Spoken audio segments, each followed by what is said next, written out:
Welcome to That Boxing Writers Podcast, the weekly podcast show about boxing. I'm That Boxing Writer, Jeremy Harridges, and let's start the show. Hello, fight fans. I'm That Boxing Writer, and welcome to That Boxing Writers Podcast. Hey, thank you guys for continuing to listen/watch this podcast. It's greatly appreciated. I'm Jeremy Harridges, your host for this show, and this week is a special one. If you're watching this or listening to it, depending how you got here, you'll notice that this was not released on Thursday midday like I usually do. This one is a special two-parter coming to you on Friday. It is Friday, September 24th. And I really just wanted to break it down and have two different types of features. I felt like I had some good content that I didn't want for just one episode. So I figured, you know what? Why not bust it down into two episodes? So that's what we're rocking here today. So for the first portion, this is the AM portion of That Boxing Writers Podcast. I'm going to be talking to you guys about the ShoBox feature tonight. That's going to be on Showtime, obviously. As far as where you can find that, obviously today is Friday, September 24th, 10:30 p.m. Eastern on Showtime. There is a very good fight card being brought to you by Showtime. And this is the 20th anniversary of ShoBox, which this program, why I love it so much, it takes guys that are really up and coming and matches them in tough. It's a proving ground of sorts. So if you can make it here and you can elevate yourself, then you have a good chance of continuing on and doing some big things in the sport. So I'm excited about this card tonight. And I talked to both boxers ahead of time. There's a feature up on fansided.com/boxing where I kind of preview the fight a little bit. You can check that out there. And you can always check out my other work there as well. But I had the chance to talk to the two competitors, Saul Sanchez and Jarico, both bantamweights headlining the Friday, September 24th ShoBox card tonight. There's other fighters on there. Timur Karifov versus Devon Lee. That's going to be a solid matchup. But really, the main event here between Jarico, Saul Sanchez is going to be the fight of the night, I think. You also have Hugo Centeno Jr., who's been a contender, a title contender, fighting on the undercard as well. We'll see how that goes for him, taking on Keith Council, 11-4-1 guy. And there's several other interesting bouts on there. But I really found it interesting between Jarico and Saul Sanchez, two bantamweights that are trying to make their way up the ladder, trying to get into those, title contention type fights, get their name out there. Both younger guys, mid-20s. So to me, that's young. I'm 37. So anything in the 20s to me is young. But you get the feeling that this fight could be a gigantic launching pad for either one of these fighters. Looking at the records, Saul Sanchez, 16-1-0. Then you have Jarico 14-0-1. Both were standout amateurs, but really it was Jarico who was the real standout. He was a multi-time national champion, was part of Team USA, really has that amateur pedigree that you like to see in an up-and-coming boxer. Saul Sanchez was competitive, won a lot of his amateur bouts. I don't think he ever won a national title, but was in the quarterfinals and things of that nature. But again, you can't judge a fighter based on their amateur record. If we did that, then you'd never know who Canelo Alvarez was. So you don't have to have a giant amateur background, but it sure helps. So I would say Jarico is the more highly touted of the two. He's the favorite going into this fight. But one of the reasons why I like this matchup, it's because it is such on paper at least, a really good matchup. And if you've seen both of them box, I think it's really interesting. You should also note that Saul Sanchez is trained by Manny Robles. So he's had great training leading up to this fight. Started off with Manny Robles, went to Joel Diaz, another great trainer, and then went back to Manny Robles. He'll talk about that in our conversation. I also think that you'll see that both of these guys are kind of polar opposites of each other in terms of personality. So that's interesting. So first up is my talk with Saul Sanchez. Saul, thank you so much. You've got a big fight coming up, and I'm really curious to hear about your story. Boxers like superheroes have an origin story. How did you find your way to boxing? I started boxing when I was 8 years old. My older brother, he started boxing, Saul Sanchez. Mm-hmm. He was 12 and I was 8. I seen him. He was he started training before me, like a year before me, and I couldn't join. I wanted to. I think how good he was, so like I wanted to join too, and my parents didn't let me, but they waited till I was like 8 years old. So I hit the gym, and they said like I was real good. The coach there, it was at the Jeopardy program in Silmar. Mhm. So after that, I did my first sparring, and then I felt good. I was good at it. So after that, I just kept going, and then yeah. When did you kind of feel that boxing was your future? When did you kind of say to yourself, you know what, this is what I'm going to do for the rest of my life? I was like 15 years old. Mhm. Yeah, I was 15, and I would just keep winning, like just keep winning little amateur shows. And then after that, I started going to tournaments, and I just started liking it because I like the feeling of winning. So yeah. So as you're making your way through it, I saw that you were born in Encino, live in Pacoima. Where did you live most of your life? I was in Pacoima my whole life. Yeah, Mhm. in Pacoima, and yeah. I was going to say, for someone that doesn't necessarily know Pacoima, just north of LA, what's it like there? What's it like living there? I mean, it's just like it's it's a good spot, but just a lot of like every other place, like gang violence, like all that. But I, as long as you just mind your own business, it's just it's good because all I did was just boxing. I ran the streets there, like running, like. But it's like I like it. Right now I currently live in North Hollywood though. I know. Okay, Yeah. got you. Yeah, I was gonna say Pacoima. I'm like, why have I heard of Pacoima? And I'm like, Richie Valens. I know it's the home of Richie Yeah. Valens. Yeah. So I went to the same school as him. oh, nice. Okay. Yeah, Uh, Sacramento. no, that's and that's how I knew the spot growing up there. As far as turning professional, you turned pro at I believe it was 19. Was it 19? 18. 18. Okay. Yeah. So what made you opt for the professional ranks? What made you want to jump in at that moment? Well, it's just in the amateur, like there's too many like politics. Like I couldn't make it like up there, like in the in the USA team and all that. Mhm. So, and then also like I was me and my parents, we were like struggling to even get to the nationals. Like I would advance, but we couldn't have the money to get up there to the national level. But after that, like I just told my dad like I want to go pro and just help them out and stuff. I know that a lot of boxers, you're not the only boxer to tell me about the politics in the amateur system. I've heard that from a lot of different boxers. When you're going through the amateur system, did you kind of feel handcuffed in a way that, you know what, I think my style would be better as a professional style than an amateur style? Oh yeah. A lot of people were always telling me like my style is more as a pro. Mhm. So it's like as soon as I graduated high school, like I went pro. I went pro with I started with Manny Robles. Mhm. Yeah. So I did my debut with him, and then I went with Joel Diaz Mhm. for the rest. But I recently came back with Manny Robles a year ago, Mhm.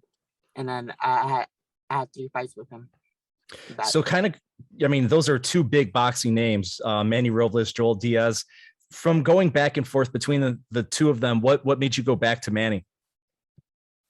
I I just feel like uh, Manny he fits more of my style. Like Joel's he's a good trainer, but Mhm. like I just felt like I needed to work on my defense more, Mhm. and then that's what Manny would always help me on. So And that I just had to make a change, and then yeah, I went back with him a year ago. I had 3 fights with him, and two of Mhm. them were first round knockouts in the first round. And talk about that. I was going to bring that up. I mean, that's pretty big when you have out of I was looking at the 4 fights, 2 first round knockouts out of the last 4. Is it something that he was working on, or is it the fact that at 24 years old that you're physically maturing and that power is really starting to come on.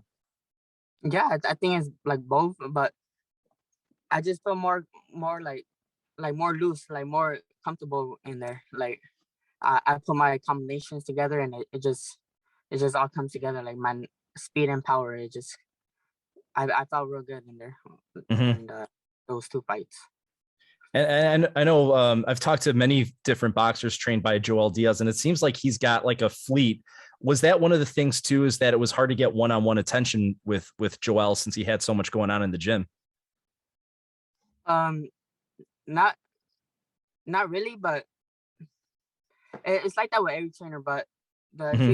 he was a good trainer. He's a good trainer, but yeah, he was busy with a lot of other fighters though. Mm-hmm. Looking at your record, I mean, you have just the one blemish, the 2019 loss to Edwin Rodriguez, and it was split decision. Going Yeah. back and looking at that fight, do you feel like you deserve the win in that fight? I mean, what during the fight, like I didn't know what was like. It was close, so I couldn't say Mm-hmm. yes or no. But I looked back and watched the video. I thought I had put it off, but it is like it happens. It was close, so I can't say like I won or not. But during before that fight, I had like an injury, so like I wasn't really 100%. I had Mm-hmm. a knee injury.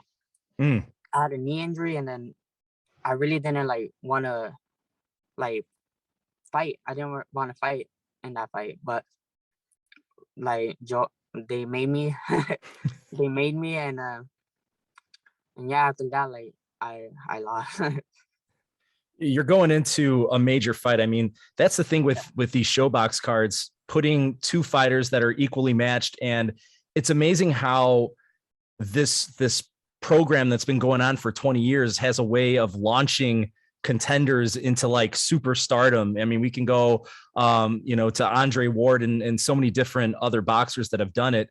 How are you physically feeling going into this fight with Jarico Quinn?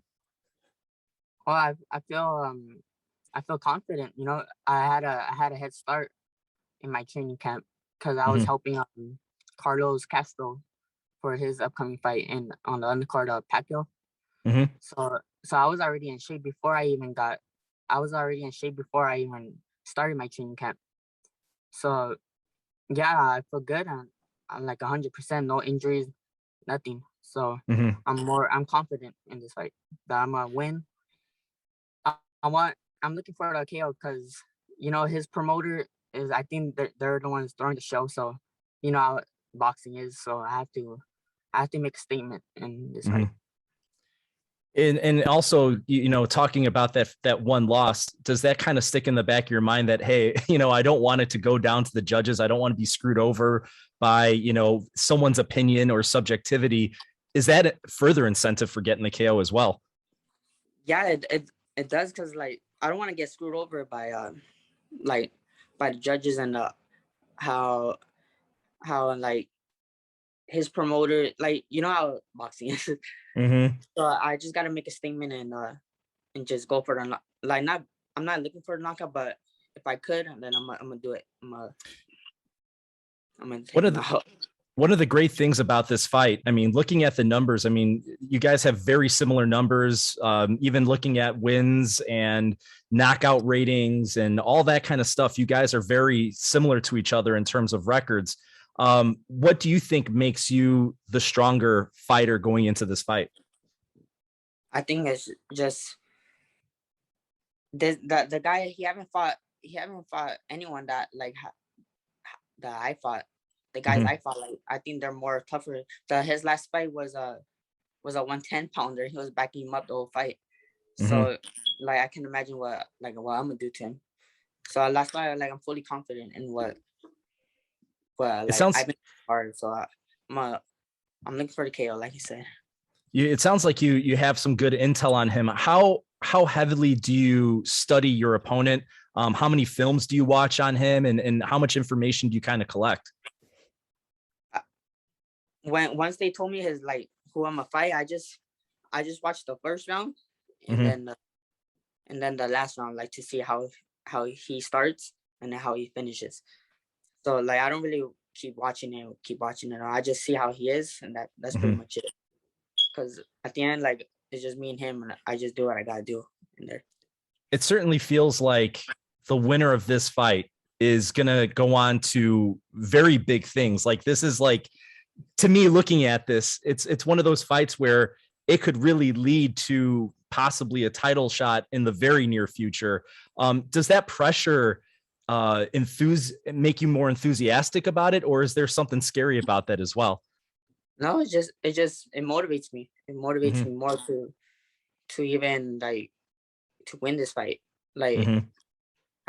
I'm happy to on where I'm at. So like, I'm confident in this coming into this fight, and it really motivates me because if I win this fight, like we said, I could possibly get a title fight by next year.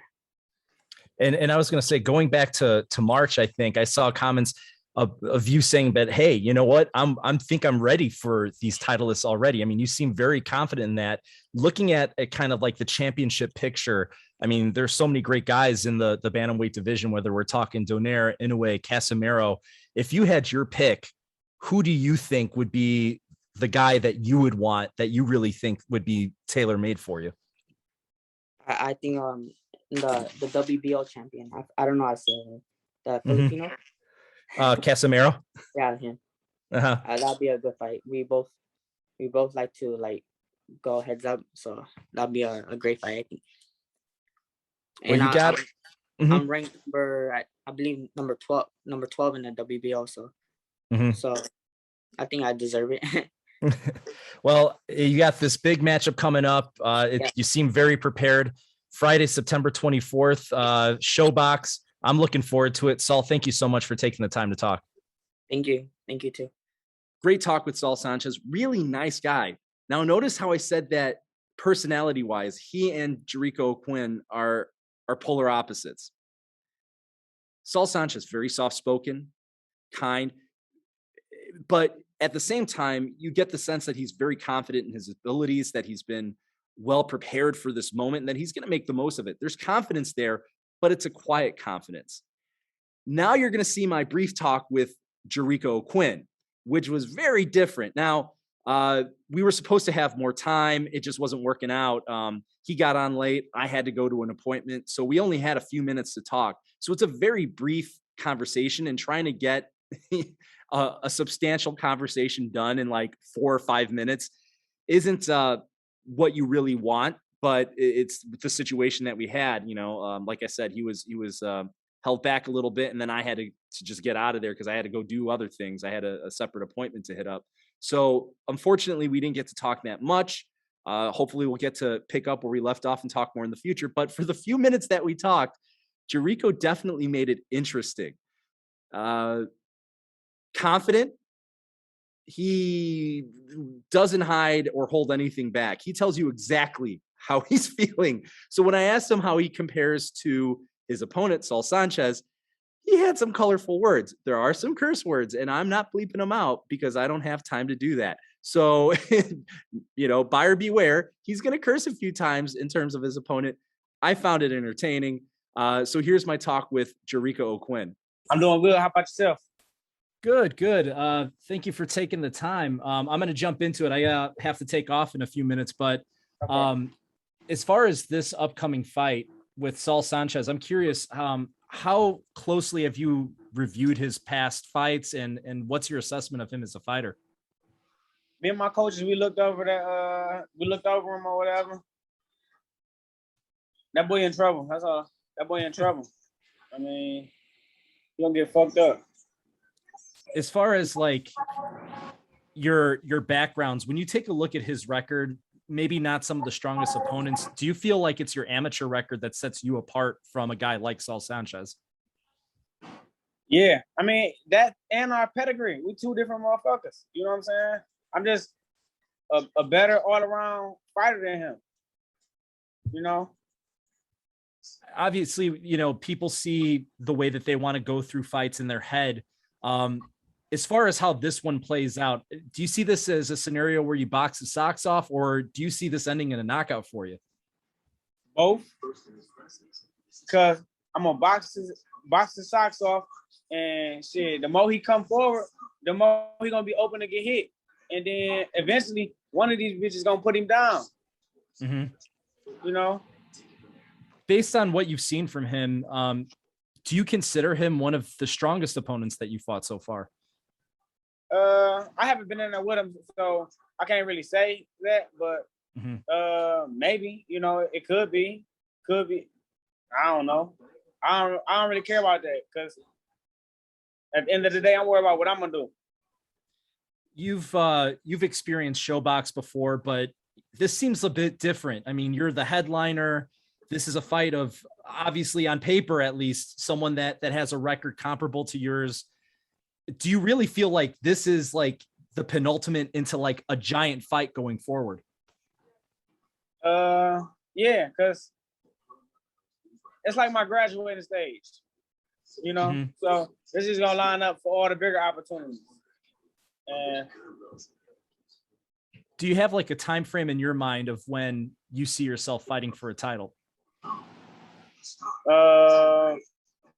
After this fight, and then probably another fight or two. Looking at some of the title holders that are out there, if you could like target one name, who would be the guy that you would want? Man, everybody losing their titles and getting them so fast, I forget to keep up with who got them right now in the 118 division. And then I just really got to looking at the 118 division because I was at the 115 division. So I mean, it don't really matter. You know what I'm saying? As long as the fight make the right sense, I'm with whatever. You know what I'm saying? I ain't ducking nobody. Everybody gonna get it when it's their time. Just make sure that paper right, and it's a go for me. And one of the things that I've seen you talk about is weight and the possibility of moving up. As far as divisions go, how much longer do you think that you'll stay within the bantamweight division, or do you see yourself challenging for a title in a different division? It depends on how soon it comes. You know, I don't want to be in the smaller weight classes down there forever. You know what I'm saying? I want to go up to 122 and maybe 126 down the line. That'd be longer down the line though, but it all depends on when it comes, you know, and how soon it happens. You know, if I can get another fight and this one within a few months, you know, we'll shoot for the title at 118 and then maybe defend it and then move up. Maybe defend it and unify. Well, and that's where I was going to talk about. I mean, you seem like you're an athletic guy and you can make multiple divisions work. Could you see yourself vying for titles at the same time and maybe being a title holder in more than one division at the same time? Yeah, definitely. You know, but I ain't in the sport to be ducking nobody. You know what I'm saying? So after I get the title, I defend it once, and you know, I want to bring it back to my hometown, and then on to the next world title. Like, let's unify. Let's make this shit happen. Last question for me, and I'll let you go. For people that tune in to see a fight on Friday, what are they going to be left feeling about you? What are they going to be saying about Jarico O'Quinn when you're done with this fight? They should be saying they like me. You know, I'm an exciting fighter. I'm excited to watch. You know, I go in there, handle my business, and make it look easy. And that's that. I appreciate it. Jarico, thank you for taking the time, and best of luck come this Friday. Appreciate it. Have a good one, my friend. All right, you too. Well, there you go. There's Jarico O'Quinn, not shy in telling you that he believes he's a much better fighter than Saul Sanchez. Is that going to prove to be the case? I don't know. We'll see. However, ShoBox giving you another competitive bout. I really hope that this one lives up to the hype. Excuse me. Especially since I'm the one hyping it up right now. So I'm the one giving you the recommendation. So this is on me. I'm taking this on myself to tell you this is going to be a good fight tonight, September 24th on ShoBox at 10:30 p.m. Eastern. This one's coming to you from Central Park Community Center in Broken Arrow, Oklahoma. ShoBox. Are we going to see the next bantamweight star? Tune in and find out. Stay up to date with me. I'll probably have the results for this one posted up on fansided.com/boxing. So make sure to go there, check it out. for my updates, my highlights, recaps, results. I'll also have the results of the Anthony Joshua versus Alexander Usyk fight as well. I'm going to be focusing on that. Also, reason I bring that up in part 2, the second episode today being released in the PM, I give you my official preview and prediction for that fight. And I also give you my clips. I was on media call with a couple of the undercard fighters. So you'll get to see my conversations with Lawrence Okoli, WBO cruiserweight champion, and upstart Campbell Hatton, son of legendary Ricky Hatton. So make sure that you guys check back on the pod, come back for the PM episode. Probably will be out sometime closer to 1 p.m. Central. I guess that's 2 p.m. Eastern since we do everything Eastern, or 3 p.m. Eastern. Right around that area is when I hope to have that out there. So that's the PM episode where you'll see Lawrence Okoli, Campbell Hatton prediction for the Joshua versus Usyk heavyweight title fight. Check it out. Make sure that you like, make sure that you subscribe. If you're watching on YouTube, subscribe, like there. If you're hitting me up on a podcast somewhere, whether it's Spotify, iTunes, Google Play Store, whatever it is, make sure to follow along. I'm going to keep bringing you good interviews, keep bringing you insights, and the party continues. So thank you for joining me of part 1 of the podcast. Make sure to check out part 2 later in the PM today, Friday, September 24th. I'll see you soon.